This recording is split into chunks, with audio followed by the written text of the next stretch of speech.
What if a ragged little boy with a patched-up boot told you he could heal your daughter? And he was right. It was a brisk morning in Cleveland, Ohio. The kind of morning where the cold wasn't sharp enough for snow, but it still nipped at your nose and made your breath puff like steam. People shuffled quickly in and out of Lakeside Children's Hospital, wrapped tight in scarves, coats, and worry. Everyone seemed in a hurry, moving like urgency itself could cure the pain they carried. Everyone, except one. He sat cross-legged on a flattened cereal box right outside the hospital's glass doors, quietly sketching in a battered notebook. His name was Micah Dean, just 10 years old. His jacket hung off his shoulders, clearly a hand-me-down too big for him, and the right boot on his foot was held together with duct tape that curled slightly at the edges. A deep blue beanie hugged his forehead, pulled down low enough to nearly hide his thick black eyebrows. Micah never begged, never asked for food, never said a word unless someone spoke first. Most Saturdays he was there. Some hospital guards had tried to shoo him away at first, but they eventually gave up. Micah didn't cause problems.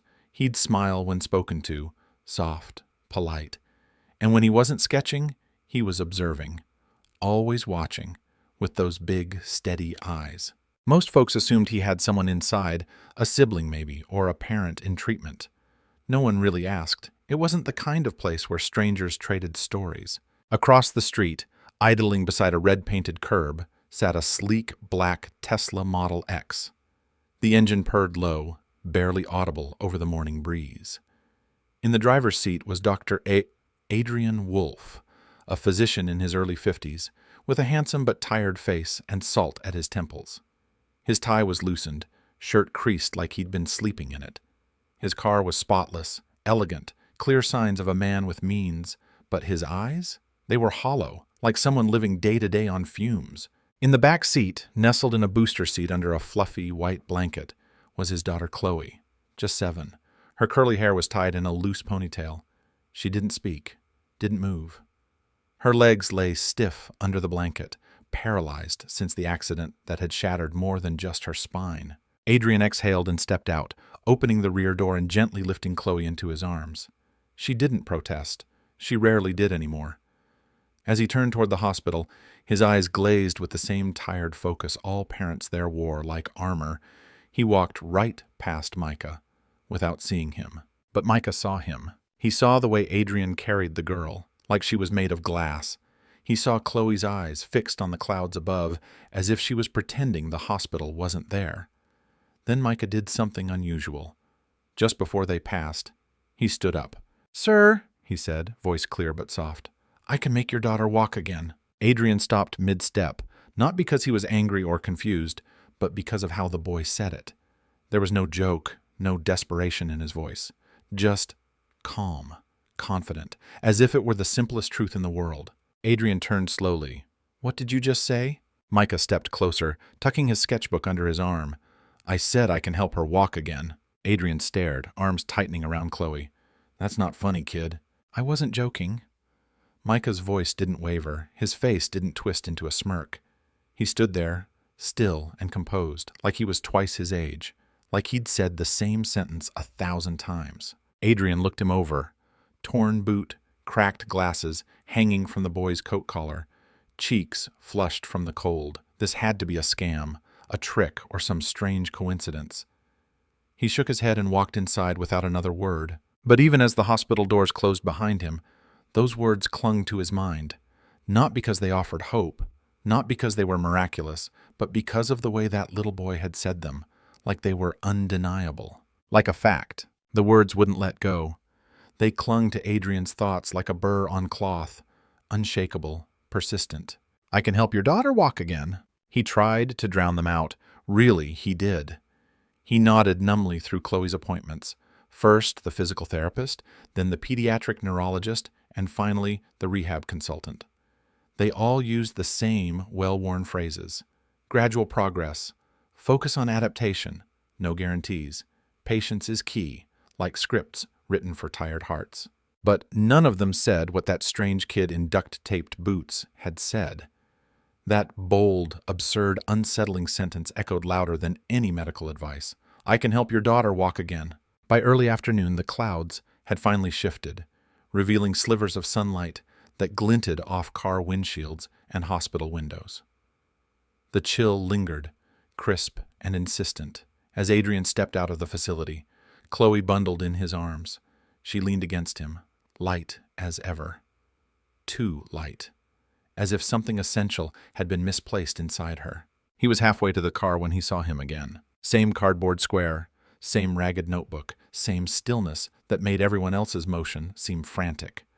Micah Dean looked up, meeting Adrian's gaze, not surprised, not curious, just like he had been expecting him. Adrian hesitated. Then, voice low, almost wary, he muttered, "You again." He walked over slowly, arms tightening around Chloe's small body. "Why would you say something like that? You think this is a joke?" Micah stood up, brushing dust off his coat. His eyes didn't flinch. "No, sir." "You don't even know her," Adrian snapped, placing Chloe gently in the back seat and covering her with the blanket. "You don't know what she's been through. You don't know what we've been through." Micah didn't step back, didn't argue. "I don't have to know her to help." Adrian straightened, arms crossed. "You're what, 10? 9.5, Micah replied. "You're a kid sitting outside a hospital with tape on your boots and a sketchbook in your lap. What could you possibly know about helping someone like my daughter?" Micah looked down for a moment, running his finger along the notebook's worn edge. His voice softened. "My mom used to help people walk again. She was a physical therapist. She taught me stuff. She always said the body remembers, even when it forgets for a while." The words weren't said with arrogance. They were gentle, almost reverent. Adrian blinked. Skepticism surged up like a reflex. "So what? You watched her stretch people and now you think you're some kind of miracle worker?" "I watched her help a man walk again after 5 years in a chair," Micah said, eyes lifting to meet his. "She didn't have machines, no assistants, just her hands, her time, and her faith." Adrian opened his mouth to shut it down, but stopped. Something made him look around. A passing nurse offered Micah a small nod. A janitor pushing a cart gave him a subtle wave. They knew this boy. This wasn't a one-time visitor. "I'm not giving you any money," Adrian said cautiously. "I didn't ask for money." "Then what do you want?" Micah drew in a deep breath and stepped closer. "Just 1 hour. Let me show you." Adrian glanced back at Chloe. Her eyes were open now, watching both of them with silent interest. She didn't say a word, but the way she looked at Micah, as if she'd been waiting for someone like him to speak. He sighed and rubbed the bridge of his nose. "I should walk away right now." Micah didn't move. "I should call hospital security." Still no reaction. Adrian let out a breath, half irritation, half something else he couldn't quite name. "Fine. You want to waste your time? Meet us at Bradley Creek Park, tomorrow, noon sharp. Don't be late." Micah nodded once. "I'll be there." Without another word, Adrian climbed into the Tesla, started the engine, and pulled away. But as he glanced in the rearview mirror, he saw Micah still standing there, motionless, hands at his sides, expression unreadable. Almost patient. Later that evening, after dinner, Adrian found himself at his desk. Reports, test results, forms, all scattered like forgotten thoughts. He tried to focus, but the edges of every page blurred with distraction. Micah's voice echoed again. There was something about that kid. Something about the way he stood, the way he spoke, like he knew something the rest of the world didn't. A gentle knock pulled him out of his thoughts. "Daddy?" Chloe peeked into the room, her curls falling over her cheek. "Yeah, sweetheart?" "Who was that boy?" she asked, wheeling herself in slightly. "The one outside." Adrian paused. "Just someone we saw at the hospital." She nodded thoughtfully. He looked like he believed it. "Believed what?" "That I could walk again." His lips parted, stunned. She didn't say it with drama. Just a small smile, calm, quiet. Then, with a tiny giggle, she walked 2 fingers across the armrest of her wheelchair, like they were legs striding across a path. Adrian didn't laugh. Couldn't. Because something in his chest had shifted. For the first time in months, he didn't feel hollow. He felt something even scarier. He felt hope. The next day, at Bradley Creek Park, a place most folks passed without a second glance, something was about to happen. Something neither of them could have predicted. By the time the church bell rang noon in Bradley Creek Park, Micah Dean was already there, waiting. He sat on the bench just beneath the wide-reaching arms of a sprawling maple tree, where the last golden leaves clung stubbornly to the branches. The breeze tugged gently at his oversized coat, the same one from the hospital. But this time, his notebook was nowhere in sight. At his feet rested a small navy blue gym bag. Beside him on the bench lay a neatly folded towel, the kind you might find in a school locker room, worn but clean. At exactly 12:07, a deep hum broke the quiet. A sleek, dark SUV turned off the gravel path and parked nearby. Adrian Wolfe stepped out, saying nothing. His expression was unreadable, his movements stiff. He opened the back door and carefully lifted Chloe out of the car, setting her gently into her wheelchair. Without a word, he wheeled her toward the bench. Micah stood up as they approached. "Hi again," he greeted with a polite smile. Adrian gave a barely perceptible nod. Chloe, more open than her father, gave a shy little wave. "Hi." Micah's face lit up. "Hi, Chloe." Adrian's brow furrowed. "How do you know her name?" "You said it yesterday," Micah replied casually. "I remember things." Adrian didn't respond. He simply gestured at the towel and muttered, "So what now? You got some magic carpet stashed in that bag?" Micah didn't take the bait. "No, sir, just the basics." He unzipped his gym bag and pulled out a few odd items: a clean pair of socks, a tennis ball, a small jar of cocoa butter, and a plastic container swaddled in a dish towel. Steam rose faintly from within. Adrian squinted. "What even is all that?" "My mom's tools," Micah answered plainly. "The rice is heated. It loosens tight muscles. Oh, sonolsos. The ball's for pressure points." Adrian folded his arms again, skeptical as ever. Micah turned to Chloe and lowered himself to her level. "If it's okay, can I work with your legs for a bit? Nothing will hurt, I promise. And if anything feels weird or uncomfortable, you just say, stop, all right?" Chloe looked to her father. Adrian sighed heavily but nodded. "You can try. Just be careful." Micah knelt beside her wheelchair and gently pulled back the blanket, covering her legs. He placed the warm, cloth-wrapped rice across her thighs. Chloe flinched slightly. "Too hot?" he asked quickly. She shook her head. "It feels nice." Micah waited a few moments, letting the heat seep in, then began to move her legs carefully. Not jerking, not forcing, just slow, deliberate movements, side to side, then a bit up and down. All the while, his hands were steady, respectful. Adrian crouched nearby, watching with a hawk's gaze. One wrong move, and he was ready to intervene. "You ever done this before?" Adrian asked, eyes narrowed. Micah didn't look up. "My mom used to take me with her after school. Shelters, mostly. She helped veterans, people who couldn't afford therapy." "And she taught you this stuff?" "Yeah," Micah nodded. "She always said, the body doesn't need expensive. It needs attention." He tapped lightly on Chloe's knee with his knuckle. "You feel that?" Chloe looked down. "No," she whispered. Micah didn't flinch. "That's okay. I'll keep asking." As he continued moving her legs, he kept her talking. "What's your favorite color?" "Do you like cartoons or movies better?" "What's your favorite snack?" At first, Chloe's answers were short, hesitant, but slowly they warmed. She started asking questions too. "Do you live close by?" "Sort of." "Do you go to school?" "I used to." "Why not anymore?" Micah paused, then said softly, "My mom got sick. Then she passed. I've been figuring stuff out since." Chloe's expression fell. "I'm sorry." Micah gave her a faint, appreciative smile. "Thanks." Adrian, still silent, felt something in his posture soften, just slightly. After nearly 30 minutes, Micah tapped gently on Chloe's ankle. "Can you feel that?" She blinked, a little like pressure. Micah looked up at Adrian. "That's a good sign." Adrian's eyes narrowed. "She sometimes says that during regular therapy, too." Micah nodded. "Yeah, but those sessions are in a room full of wires, machines, and people in coats. That stuff? It scares some kids, makes them tense up, but here?" He glanced around the open park. "You've got air, trees, space. It feels different." Adrian didn't argue. Not this time. Micah continued stretching Chloe's legs, showing her some tiny toe movements. "Try to wiggle them," he said. She tried. Nothing obvious happened, but she didn't look disappointed. "I'll come again next week," Micah said, rising to his feet. "It takes time, but your muscles—" He pointed at her thighs. "They still remember how to work. You just gotta remind them."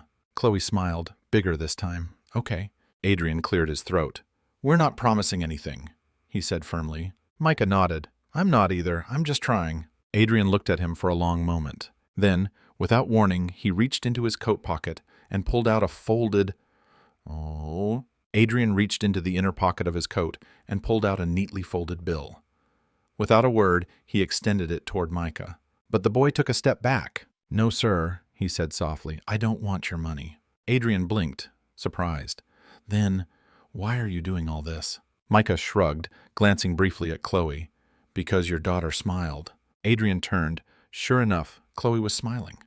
Just a little, but it was there. That soft, unguarded kind of smile that kids wear when they feel safe. He looked back at Micah, trying to wrap his head around it.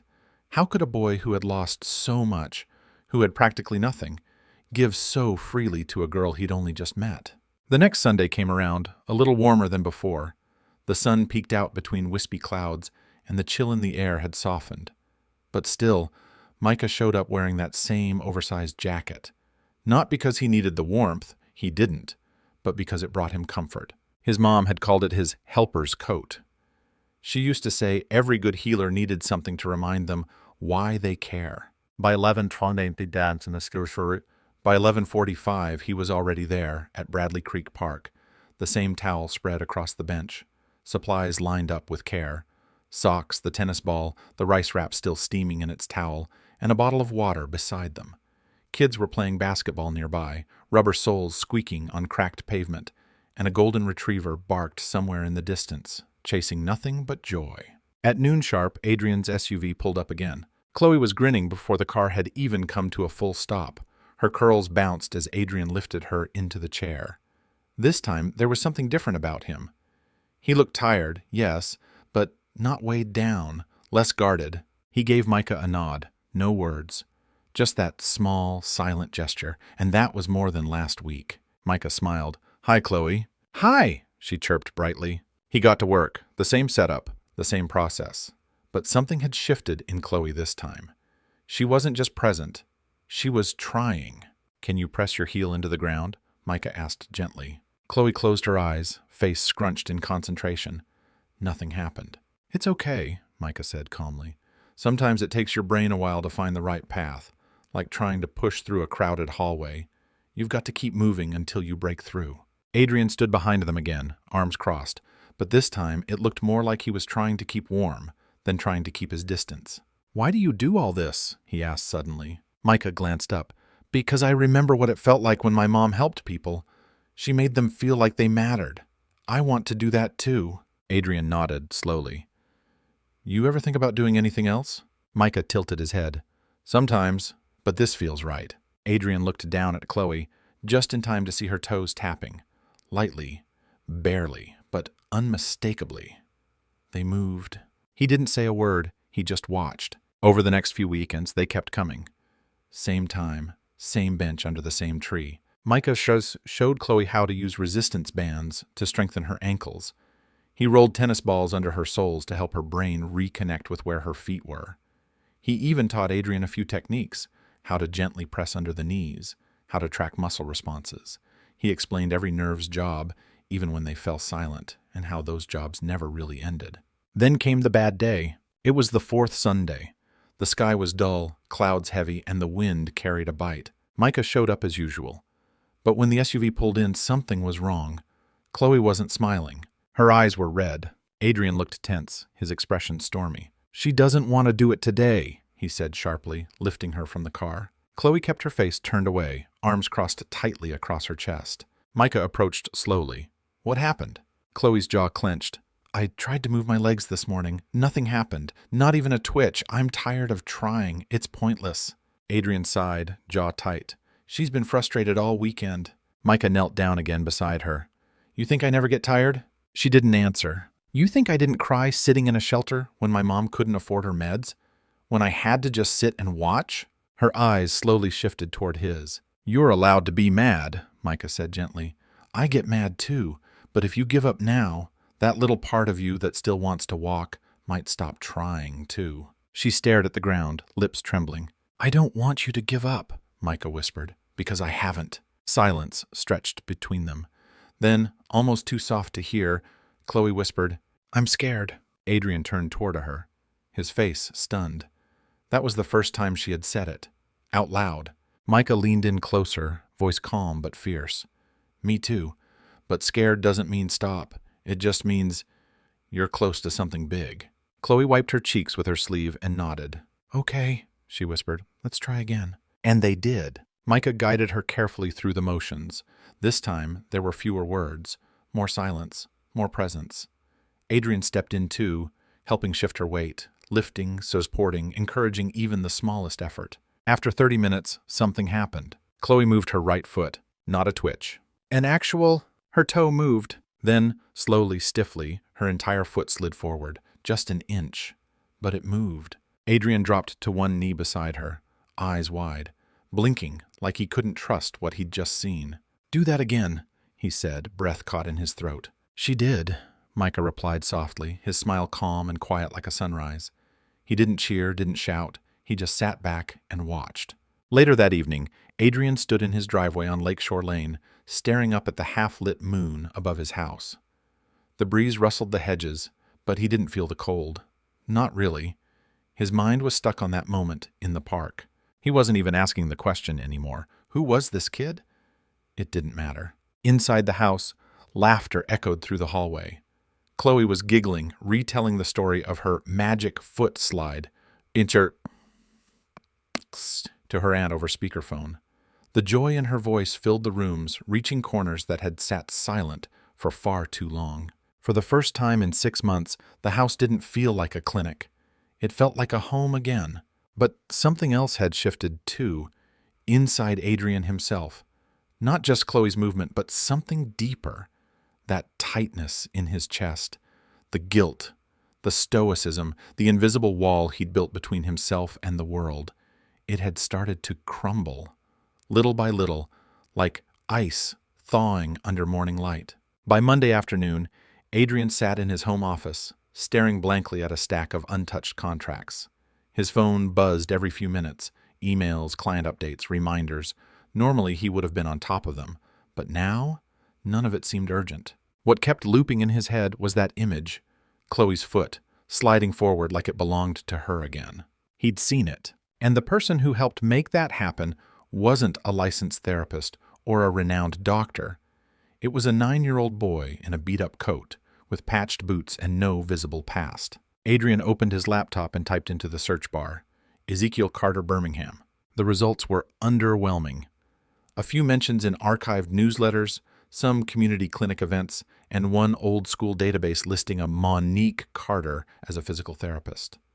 No recent activity, no address, no school, no records in the last 2 years. Micah was a ghost, except he wasn't. By Saturday, they were back at Bradley Creek Park, but things felt different this time. Adrian wasn't just participating, he was prepared. He brought along an extra yoga mat, a foldable chair, and a small cooler bag. When they arrived, he casually placed a sandwich beside Micah's gym bag. Micah looked at it, then glanced up.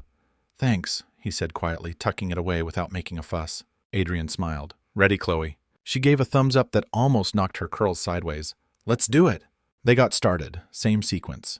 Heat packs, gentle stretches, toe flexes. This time, Adrian didn't just hover.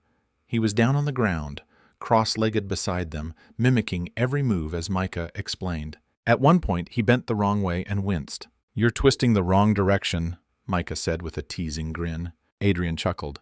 I haven't stretched like this since college. Even Chloe giggled. About 20 minutes in, Micah leaned forward with something new. Let's try a different one, he said, unfolding a belt from his bag. He positioned it gently beneath Chloe's knees and showed Adrian how to hold both ends. She's going to try lifting her knees now, just a little. We support her balance, but she's in control of the lift. Adrian blinked. You think she's ready? Micah nodded. She is. Chloe took a breath, her brow furrowed, lips pressed together as she focused. A soft grunt escaped her, and then both knees rose. Not far, not high, but enough. Barely an inch off the mat, but they lifted. Adrian's jaw dropped. You did that? I did it, Chloe said, her voice shaking from excitement. You really did it. His voice cracked. He swallowed hard. Micah nodded slowly, eyes still focused on the belt. The body remembers, he said. You just have to be patient enough to let it talk. Adrian looked at the boy. You're something else, kid. Micah didn't answer. He simply moved on, guiding Chloe into the next stretch like it was just another step on the path. Later, as they were packing up, Adrian knelt beside Micah. "Where do you go after this?" Micah shrugged. "Around." Adrian lowered his voice. "Do you have a place to sleep?" Micah hesitated. "Sometimes." Adrian exhaled, rubbing the back of his neck. "You ever think about staying with us? Just for a while." Micah's eyes widened. "You serious? I've got a guest room. You wouldn't be in the way." Micah looked down at his hands. "You sure your neighbors wouldn't mind a kid like me?" Adrian let out a short, genuine laugh. "Man, after what you've done for my daughter? They'd better not say a word." Micah didn't answer right away, but Adrian could see the thoughts racing behind his eyes. The next morning, just after sunrise, Micah stood outside Adrian's home, a backpack slung over one shoulder, a rolled-up blanket under the other. With a soft knock, Micah shifted his backpack higher on his shoulder.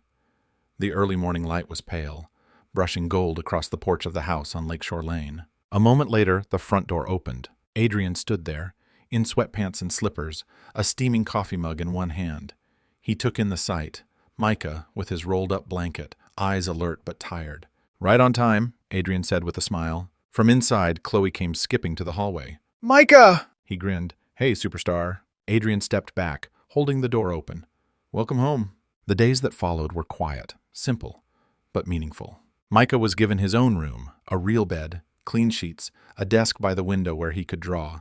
He didn't speak much, but every morning, without fail, he was ready to stretch with Chloe. It became their shared ritual. Chloe was moving both feet now. Still not walking, not yet, but the signals were traveling. You could almost see it, her brain reaching, searching, remembering the path down to her legs, like a light flickering back through an old wire. One night, as Adrian stood in the kitchen drying dishes, he glanced over his shoulder. "Micah," he said casually, "you ever think about going back to school?" Micah was seated at the kitchen table, sketching shapes and diagrams. He paused, pencil hovering above the page. "Sometimes," he said. Adrian nodded. "You're smart. You've got something special. You could go far." Micah tilted his head slightly. "I just want to help people walk again, like my mom did." Adrian turned fully, leaning against the counter. "Then let's figure out how to make that happen." Micah gave a small, almost shy smile. "Okay." They didn't say much more that night. They didn't need to. The silence in the house wasn't empty anymore.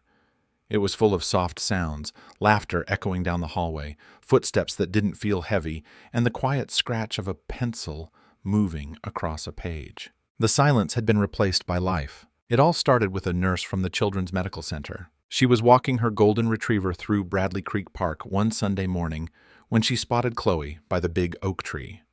Her jaw dropped. Not only was Chloe outside her wheelchair, she was smiling, knees lifting, toes curling. And beside her, that same quiet boy who used to sit outside the hospital drawing in his notebook. The nurse didn't interrupt. She just stood at a distance, watching. Later that day, she told her sister, who worked in patient services. Word traveled. A few days later, a hospital physical therapist stopped Adrian in the hallway. "Hey, someone told me Chloe's making progress. That true?" Adrian smiled. "Yeah, thanks to someone we never expected." By the next weekend, they returned to the park and weren't alone. Two families waited near the bench under the maple tree. One had a boy using a walker. The other brought a girl recovering from a stroke. Both had heard the same rumor. There was a boy in the park helping the Reeves girl move her legs again. Micah looked up at Adrian, uncertain. "You don't have to," Adrian said gently. Micah tightened the strap on his bag. "I want to." That day, he gave up his time with Chloe and worked with the two new kids instead. He showed the parents how to heat the rice packs, how to position the towel for stretching, how to guide movement without causing stress. And he talked to the kids, not at them. "You're not broken," he said to one wide-eyed boy. "You're just learning a different way to be strong." From her wheelchair, Chloe watched everything. Her hands rested in her lap.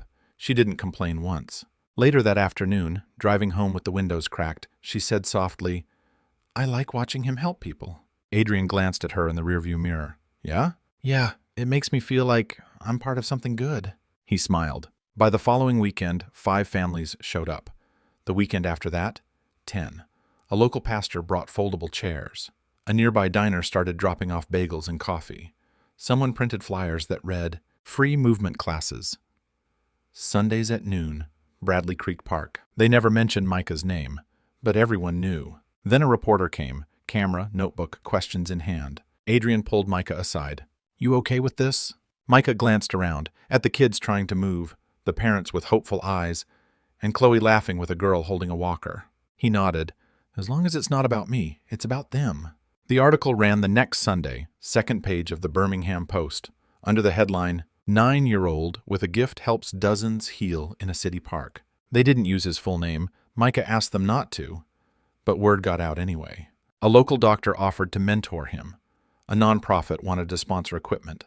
A retired teacher reached out, offering free tutoring. For the first time since his mother passed, people didn't just see Micah, they recognized him. But he never bragged, never acted like he'd made it. Instead, each Sunday he kept showing up. Same coat, same quiet focus. Every Sunday, Micah laid out the towel the same way. The grass might have been damp, the wind might have shifted, but his routine never did. He still wore those same duct-taped boots, still unpacked his bag with calm precision, still greeted Chloe first, before stretching a single limb or speaking to any newcomer. Because no matter how the crowd grew, she was his beginning. And now, what used to be a quiet corner of Bradley Creek Park, where aching muscles and silent frustration once filled the air, had become something else entirely. A sanctuary of motion, a heartbeat of hope, a small miracle stitched together by a boy who had no home, but had built a community without even trying. It had been 9 Sundays, 9 weeks of towels spread over sun-warmed grass, 9 weeks of Chloe's knees rising higher, her feet growing steadier, 9 weeks of strangers becoming something closer to family, rooted not in blood, but in effort, in presence. But this Sunday was different. Micah felt it before the SUV even turned the corner. The air had a softness to it. The breeze whispered instead of blowing. Even Chloe in the back seat was unusually quiet. Her hands were folded, her eyes focused. Not scared, focused. As if her little body knew what the day was asking from her. When they arrived, there was already a quiet crowd gathered. No banners, no fanfare. Just folding chairs being set up. Therapists crouched beside children, parents holding coffee cups in one hand and hope in the other. And in the center of it all, like always, was that same worn bench beneath the sprawling oak tree. Micah didn't speak. He just knelt, unpacked his supplies, smoothed the towel out on the grass, and gave Chloe a glance. You ready? She nodded once. No grin this time, no bounce. Just that same look Micah had seen weeks ago in her eyes, serious, still, and ready. Adrian wheeled her forward to the center of the mat. Micah took his position in front of her. Same as before, he whispered. We help you stand. You do the rest. Adrian moved behind his daughter, placed his hands gently beneath her arms. Micah guided Chloe's knees, positioning them carefully. Okay, he said, voice steady. On 3. Chloe nodded, her eyes fluttered shut. 1, 2, 3. Adrian lifted. Micah steadied her. And then she stood. Her legs shook, her hands trembled, but her feet were beneath her, holding her. The entire park fell silent. A little boy dropped his juice box. One mom gasped and covered her mouth. A father stopped mid-sentence, frozen. Chloe opened her eyes slowly and smiled. I'm standing. Micah blinked, wiping quickly at the corner of his eye. Yeah, you are. Adrian froze, still holding her. But then slowly, carefully, he let go. And she stayed up. His arms hovered, uncertain. She's doing it. Micah took a small step back. She's been doing it. And then, because she was 6 years old and brave and still didn't fully understand the word impossible, Chloe took a step, then another. Then, with a bit more determination, a third. She stumbled, but she stumbled forward, right into her father's arms. Adrian caught her mid-fall, laughing and crying at once, his entire body trembling as he held her. You did it, he whispered into her hair. You really did it. Chloe turned her head toward Micah. You said I would. Micah gave her a crooked grin. I said we'd try. That afternoon, no one rushed to leave the park. People stayed. They talked, they hugged, some even prayed. Micah sat quietly on his usual bench, watching it all unfold. Just like always. No speeches, no spotlight, just presence. Later that night, back at the house, Adrian stood at the sink, rinsing dishes. Micah was pouring cereal at the kitchen table. You know, Adrian said, you changed everything. Micah didn't look up. I did? Adrian stepped over, placed a hand gently on the boy's shoulder.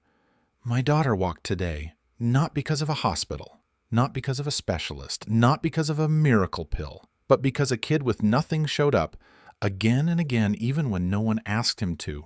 Micah nodded slowly. That's what my mom would have done. Adrian's throat tightened. I wish she could have seen this. She did, Micah said, voice barely above a whisper. I think she sees everything. Adrian wiped at his eyes, holding back tears. Micah, you're going to change a lot of lives. The boy looked up at him, a calm certainty in his gaze. I already am. There are people in this world who may never walk across a stage to accept a diploma, who may never sit behind a desk with a title on the door, people who may not have a perfect past, but carry something far more powerful. Grit, compassion, and a reason to keep showing up. Sometimes the most broken souls are the ones holding the tools to help others heal. If this story moved you, don't keep it to yourself. And if you know a kid like Micah or a girl like Chloe, tell them this: you matter, you're needed.